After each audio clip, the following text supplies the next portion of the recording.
Welcome to Islamic classes, जहां teachers आपको दिल और दिमाग दोनों से पढ़ाते हैं। इसी अच्छी बात के साथ स्टार्ट करते हैं विद बायोलॉजी, क्योंकि फिजिक्स का हमने बहुत अच्छे से लाइफ का एक पार्ट कंप्लीट करा है। नेक्स्ट पार्ट होप आपको जल्दी मिलेगा। So we are starting with biology life processes. ठीक है, बायोलॉजी का हमारा पहला चैप्टर है लाइफ प्रोसेसेस, जो बहुत ही इंटरेस्टिंग चैप्टर है, बहुत अच्छा चैप्टर है। सबसे पहली बात हम करेंगे कि जो हमारे पास दो चीजें हैं, फॉर एग्जांपल एक ये मार्कर है, एक मैं हूं। ठीक है, हम इसमें डिफरेंशिएट कैसे करेंगे? ये एक नॉन लिविंग थिंग है, मैं एक लिविंग थिंग हूं। देखो, मुझे जिंदा रहने के लिए खाना चाहिए, इसे नहीं चाहिए। मुझे जिंदा रहने के लिए रेस्पायर करना है, इसे नहीं करना है। मुझे अपने टिश्यूज को, अपनी सेल्स को मेंटेन करके रखना है, इसे नहीं करना है। ठीक है, मुझे ग्रोथ दिखानी है, मुझे बड़े होते जाना है ओवर टाइम, क्योंकि मैं लाइफ में जिंदा, बट इसे नहीं। इसी तरीके से हम लिविंग और नॉन लिविंग थिंग में डिफरेंस करते हैं। क्या क्राइटेरिया यूज करते हैं? माय बैड, थोड़ा मेरे माउथ में प्रॉब्लम है, इग्नोर इट। तो जो लिविंग ऑर्गेनिज्म है उसे ग्रोथ दिखानी चाहिए। ठीक है, उसे कुछ मूवमेंट तो करूंगा ना मैं, इसके लिए खाने के लिए करूंगा, शेल्टर के लिए, क्लोथ्स के लिए। ठीक है, और मुझे अपने स्ट्रक्चर को, अपने पोजीशन को भी मेंटेन करना पड़ेगा। अब जो की बॉडी है हमारी, ह्यूमंस के बारे में पढ़ेंगे, साथ साथ प्लांट्स के बारे में पढ़ेंगे, क्योंकि हम भूल कैसे सकते हैं, वो भी लिविंग थिंग के बारे में नहीं पढ़ेंगे तो वो बुरा मान जाएंगे। ठीक है, तो बेटा जो बॉडी होती है ह्यूमन बीइंग की, एक इंसान की, वो बहुत ही ज्यादा कॉम्प्लेक्स बॉडी होती है। उसमें रेस्पिरेशन भी होता है, न्यूट्रिशन भी होता है, ट्रांसपोर्टेशन भी होता है, एक्सक्रीशन भी होता है, and in one sex ratio reproduction भी होता है। इसीलिए there are several processes which accommodate, or we can say which helps to function our body well, and these processes are known as life process. What are life process? If you want to write, you can write. I'm dictating. Take your pen and notebook. Life supporting process which occur in orderly manner and are essential for the survival is known as life process. There are 5 type of life process, that is nutrition, then respiration, then transportation, then it is transportation and excretion, and the last reproduction. But इसमें एक special बात है, वो हम last में discuss करेंगे। इस chapter में हमें ये 4 पढ़ने हैं, nutrition, respiration, transportation and excretion. क्या हो रहा है? बार-बार लाइट में जा रही है। ठीक है, हाँ। सबसे पहले हम पढ़ेंगे न्यूट्रिशन। न्यूट्रिशन क्या है? सबसे पहले आप कमेंट सेक्शन में बताएंगे what is nutrition. The process of intaking food in our body and to digest it so that it can be reached to the various parts of the body is known as nutrition. Now there are different mode of nutrition. We'll discuss. If anybody knows, please tell us. There are 2 type of nutrition. I dub this first. तो यही हो जाएगा। हाँ,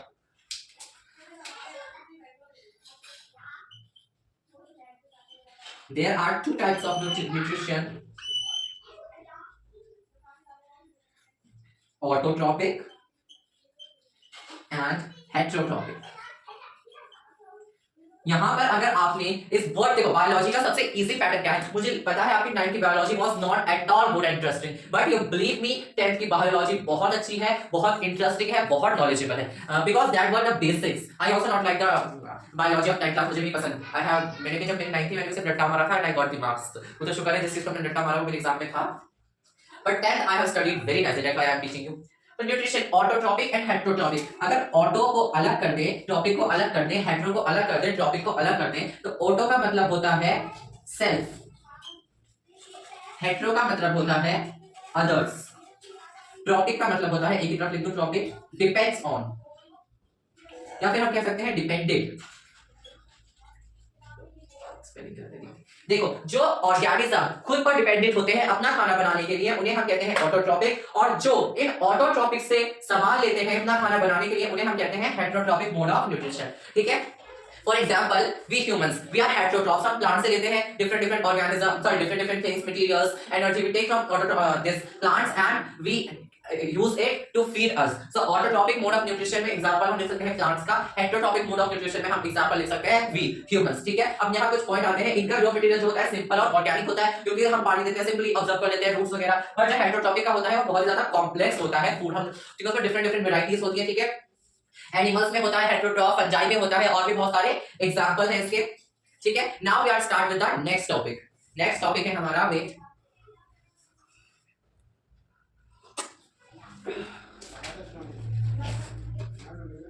photosynthesis. Will start with photosynthesis. ये आप अपने third standard से पढ़ा है। अब तुम्हारा नहीं पता मुझे तुमने कब से पढ़ा है, मेरा तो थर्ड स्टैंडर्ड में आ गया था फोटोसिंथेसिस। आई रिमेंबर सरजीत नाम थी, उन्होंने पढ़ाया था फोटोसिंथेसिस, साइंस पढ़ाती थी। फोटो मतलब लाइट, और सिंथेसिस मतलब उसका यूज करना। लाइट का यूज करते हुए जो प्रोसेस होता है उसे कहते हैं फोटोसिंथेसिस। फोटोसिंथेसिस एक ऐसा प्रोसेस है जिसकी वजह से प्लांट्स अपना फूड प्रिपेयर करते हैं in the presence of sunlight, chlorophyll and water. ठीक है, फोटोसिंथेसिस क्या है? एक प्रोसेस है जिससे कि प्लांट्स अपना खाना प्रिपेयर करते हैं in the presence of light, sunlight and water. ठीक है, फोटोसिंथेसिस मींस, और इसमें कुछ मैकेनिज्म है फोटोसिंथेसिस का, क्या कि कन्वर्जन होता है लाइट एनर्जी का केमिकल एनर्जी में। ठीक है, एब्जॉर्प्शन होता है।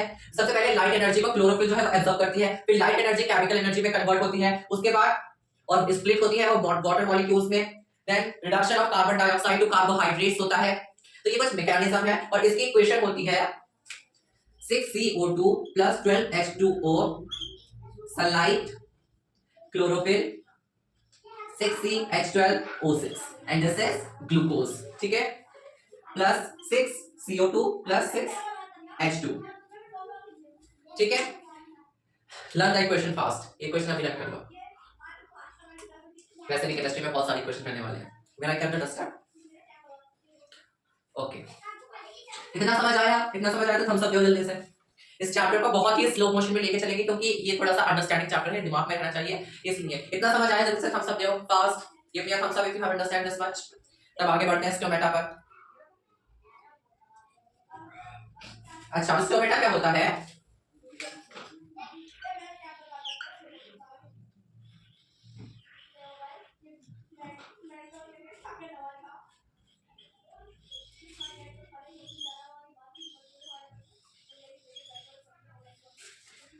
ये क्या है? क्या है ये?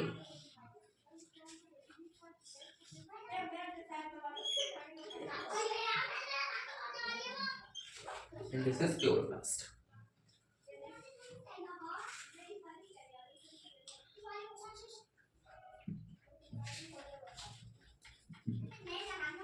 ये किस चीज का डायग्राम है? ये ओपन स्टोमेटा का डायग्राम है। आपकी एनसीईआरटी बुक की न्यू बुक की फिगर 5.3 है, पेज नंबर 83। अगर खोल के बैठे हो बुक तो निकालो ये। ठीक है, सी स्टोमेटा पोर क्या होता है? What are stomata? The tiny pores, these tiny pores, ये present this on the surface of the leaf is known as stomata. छोटे छोटे पोर्स, कभी-कभी हम देखते हैं ना किसी पत्ती को छूकर तो उसमें छोटे-छोटे पानी की बूंदें लगी होती है, वो स्टोमेटा से ही होता है क्योंकि it helps in the transpiration of water and it helps in exchange of gases के एक्सचेंज में मदद करता है। ठीक है, तो स्टोमेटा क्या है? स्टोमेटा टाइनी पोर्स है जो लीव्स के सरफेस पर प्रेजेंट होते हैं, which helps in transpiration. Transpiration मतलब ट्रांसपिरेशन क्या होता है? ट्रांसपिरेशन होता है water loss of water in the form of water vapour, जो कि स्टोमेटल पोर से होता है, और ये गैसियस एक्सचेंज में भी मदद करता है। What are guard cells? तो गार्ड सेल्स क्या होती है? दीज आर गार्ड सेल्स, और इनका फंक्शन क्या होता है? इनका फंक्शन होता है opening and closing of stomata pore, क्योंकि जब ओपन होगा स्टोमेटा तभी तो पानी आएगा, जब क्लोज होगा तो कैसे आएगा? इनका फंक्शन क्या होता है? The guard cell will swell up when water flows into that. जब इनके अंदर पानी जाता है गार्ड सेल के तो ये स्वेल अप हो जाती है और स्टोमेटल पोर को खोल देती है, और जब ये श्रिंक होती है गार्ड सेल तो स्टोमेटा पोर बंद हो जाता है। तो गार्ड सेल्स और स्टोमेटा वाला टॉपिक किसको क्लियर है? गुलाब के फूल छोड़ दो जल्दी से। इस चैप्टर को बहुत फ्लो पे लेके चलेंगे आप रिपीटिंग अगेन एंड अगेन। बहुत इंटरेस्टिंग और बहुत अच्छा चैप्टर है, और बाकी चैप्टर के लिए बेस भी है। आगे सर तो नाम से कॉपी भी है, हमें पढ़ लेना।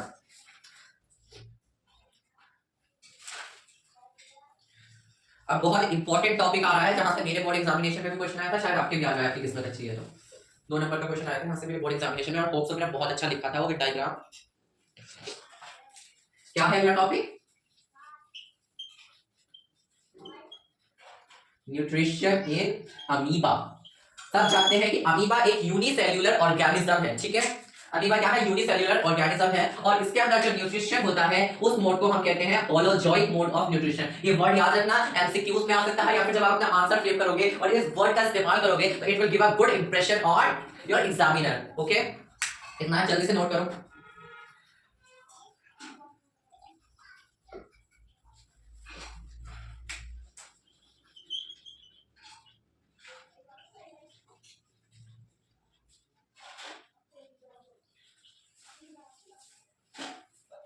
देख भी लो कैसे बनाना है, इसका डायग्राम इंपॉर्टेंट है। ठीक है,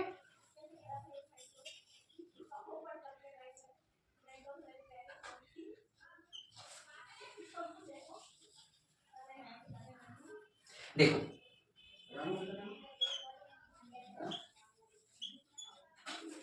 क्या होता है,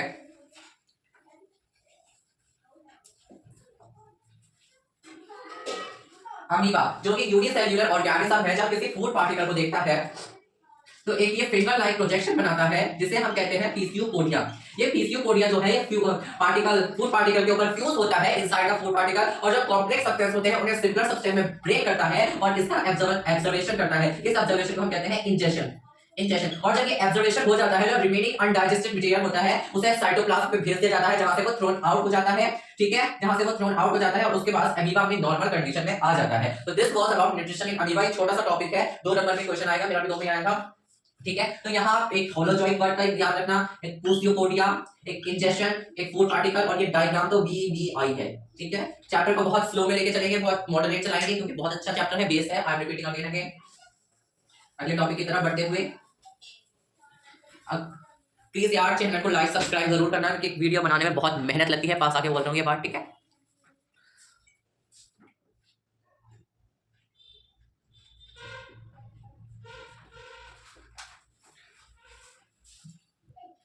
अपने तकिए कस लो, फ्लो लगा लो अच्छे से, क्योंकि बहुत इंपॉर्टेंट चैप्टर की तरफ, सॉरी टॉपिक की तरफ बढ़ते हैं। न्यूट्रिशन इन ह्यूमन बीइंग से थोड़ा माइंड मत करना, डायग्राम को थोड़ा ऐसे बना दिया। ठीक है, अब क्या होता है देखो, ये है खाना। ठीक है, एक ऑर्गेनिज्म ने फूड इनटेक करा। ठीक है, वो फूड पाइप के थ्रू, इसे फूड पाइप कहते हैं या फिर ऑसिफेगस के थ्रू होता हुआ सबसे पहले स्टमक में जाता है। स्टमक उस क्या कहते हैं फूड को एसिडिक कर देता है। ठीक है, एसिड बनाता है। क्यों? क्योंकि जब फूड के साथ हमारी बॉडी के अंदर हाथ नहीं हुए, किसी ने खाना खाने के लिए उसमें जम्स थे, वो भी खाने के साथ एंटर हो गए, तो एसिड पिक करके उस जम्स को किल करता है। ठीक है, याद रखिए आप। तो okay, from the mouth the food is taken to the stomach through the food pipe और esophagus. The stomach is a large organ which expands when food enters. The muscular wall of the stomach has been mixing the food. The digestion system is taken care of by gastric gland present in the, और जो stomach में gastric glands होती हैं, ये 3 चीजें release करती हैं, hydrochloric acid, mucus. Okay, hydrochloric acid क्या करता है, फूड को एसिडिक बना देता है, और म्यूकस क्या करती है, स्टमक की इनर लाइन को प्रोटेक्ट करती है, जिससे कि एचसीएल के जो एचसीएल रिएक्ट करे उससे स्टमक पे कोई असर ना पड़े। ठीक है, और एक डाइजेस्टिव एंजाइम भी रिलीज करता है, ये जिसे हम पेप्सिन कहते हैं। ठीक है, कितना समझ आया? खाना कहां पहुंच गया? खाना पहुंच गया हमारे स्टमक में। अब डाइजेस्टिव एंजाइम की बात आती है, यार डाइजेस्टिव एंजाइम का क्या फंक्शन होता है? तो फैट्स जो होते हैं हमारे खाने में वो बड़े बड़े ग्लोब्यूल्स की तरह मौजूद होते हैं, तो फैट्स इन्हें छोटे छोटे ग्लोब्यूल्स में तोड़ देता है ताकि वो इजीली एब्जॉर्ब हो सके, इजीली ब्रेक डाउन हो सके। ठीक है, ठीक है। अब यहाँ जब खाना आता है तो ये bile gall bladder bile juice secrete करता है, तो बाइल जूस सीक्रेट करता है, तो बाइल जूस क्या करता है, बाइल जूस भी ग्लोब्यूल्स को छोटे छोटे टुकड़ों में तोड़ देता है, यही काम होता है बाइल जूस का भी। ठीक है, ओके। उसके बाद क्या होता है, अगर क्वेश्चन आ जाता है कि why the person who is not having gall bladder is recommended not to eat oily food, because जो बाइल जो because his gall bladder is not able to release bile juice, so the fats will be not be broken down into smaller and he will face the problem of digestion, acidity and all that happens. ठीक है, then हमारा food जाता है small, ये appendix होता है, कई बार आंत बढ़ जाती है तो आंत का ऑपरेशन क्या होता है, हमारी खाना जब स्मॉल इंटेस्टाइन में जाता है, स्मॉल इंटेस्टाइन के बारे में थोड़ा जान लें।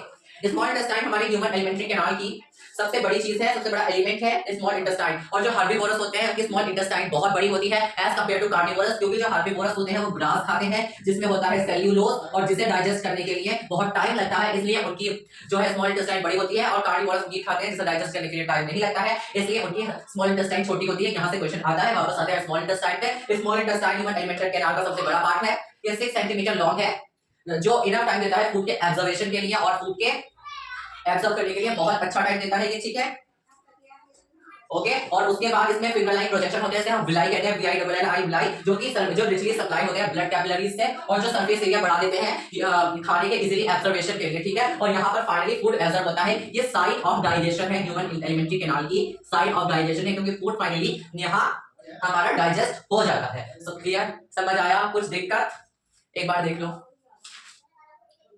और यहाँ ये पैंक्रियाज का हमने फंक्शन छोड़ दिया, पैंक्रियाज का फंक्शन होता है, ये पैंक्रियाटिक जूस सीक्रेट करता है, जो होता है ट्रिप्सिन और amino acid. Amino acid digest करता है प्रोटीन और लिपासिन फॉर ब्रेकिंग डाउन इम्यूसिफाई फैट। ठीक है, ये इसके कई बार इसका पैंक्रियाज का सीक्रेशन पूछ लेते हैं, तो अमीनो एसिड और pepsin, sorry amino acid and trypsin, pepsin तो स्टमक सीक्रेट करता है। इतना समझ आया? खाना आया, ऑसिफेगस से गया, स्टमक से एसिड निकला, एसिडिक करा, म्यूकस ने प्रोटेक्ट करा, बाइल जूस डाला, बाइल जूस डाला, बाइल जूस के बाद गॉल ब्लैडर ने उसे बेसिक कर दिया, और हां बाइल जूस गॉल ब्लैडर खाने को बेसिक भी करता है, यहां से वो एचसीएल ने उसे एसिड कर दिया, अब उसने इसने बेसिक कर दिया। क्यों करा इसने बेसिक? क्योंकि स्मॉल इंटेस्टाइन इस पर एक्ट करेगी तो वो बेसिक ही फूड पर एक्ट करती है। क्लियर? उसके बाद यहाँ गया, यहाँ बुलाई थी जिसने कि ऑब्जर्वेशन करा। ठीक है, इसके बाद हम कुछ क्वेश्चन डिस्कस करेंगे इसके, उसके बाद रेस्पिरेशन हम नेक्स्ट क्लास में पढ़ेंगे। ठीक है, जितने टॉपिक हमने अभी तक पढ़े उसके दो सबसे important question, what is mechanism of photosynthesis, तो क्या है कि क्लोरोफिल लाइट एनर्जी को एब्जॉर्ब करती है, फिर लाइट एनर्जी कन्वर्ट होती है केमिकल एनर्जी में और splitting of water molecules into hydrogen and carbon, और कार्बन डाइऑक्साइड जो होती है वो कार्बोहाइड्रेट में कन्वर्ट हो जाती है। दूसरा क्वेश्चन है describe the mode of nutrition in amoeba, amoeba में मोड ऑफ न्यूट्रिशन कौन सा होता है। यहाँ सबसे पहले तो एक वर्ड लिखना, the mode of nutrition in amoeba is holozoic. Amoeba में जो मोड ऑफ न्यूट्रिशन होता है वो होलोजोइक होता है। ठीक है, और डिफरेंस क्या होता है, होलोजोइक मोड ऑफ न्यूट्रिशन में ये यूनिसेलुलर ऑर्गेनिज्म में होता है। इस तरीके की अमीबा की बॉडी होती है। ठीक है, जो फूड पार्टिकल को देख के उसके ऊपर फ्यूज कर जाता है, फ्यूजियोपोडिया बना लेता है जो लार्ज कॉम्प्लेक्स फूड को सिंपल में ब्रेक करता है, लार्ज कॉम्प्लेक्स फूड को सिंपल में ब्रेक करता है। ठीक है, उसके बाद नेक्स्ट स्टेप में उसका इंजेक्शन होता है, इंजेक्शन के बाद digestion. All that you have to describe. ये 2 मार्क्स का क्वेश्चन होगा, ये भी 3 मार्क्स का होगा। ठीक है, सो ऑल द बेस्ट, मिलते हैं नेक्स्ट वीडियो में। Make sure to like and subscribe.